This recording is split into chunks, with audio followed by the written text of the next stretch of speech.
La visite officielle de Sa Majesté Mohamed V dans le sud du pays ne constitue qu'un des aspects les plus récents de la souveraineté marocaine sur la Mauritanie.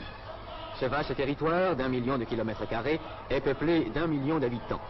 Soucieuse de défendre ses propres intérêts, la France s'est empressée, au lendemain de l'indépendance, de constituer une république islamique de Mauritanie détachée de la souveraineté marocaine, sous la conduite d'un pseudo-gouvernement.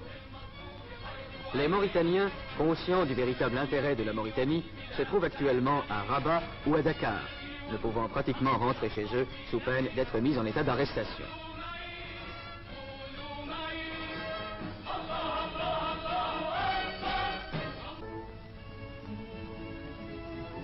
Le gouvernement leur a confié des postes importants. M. Fall Ould Omer, émir du Trarza, a été nommé ministre d'État.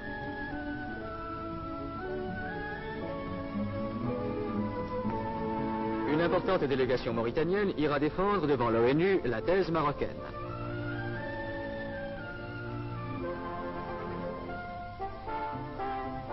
Des missions d'amitié et de bonne volonté vont partir pour l'étranger afin d'entretenir les gouvernements des différents pays du problème mauritanien.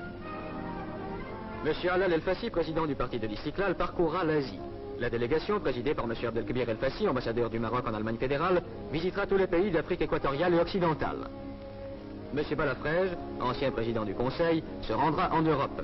M. Abdelkhalek Torres, ministre de la Justice, se rendra en Amérique du Sud et en Amérique centrale.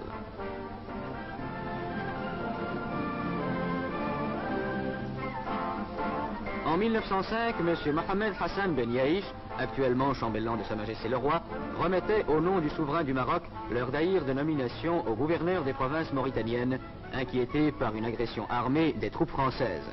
D'autres témoins vivants subsistent.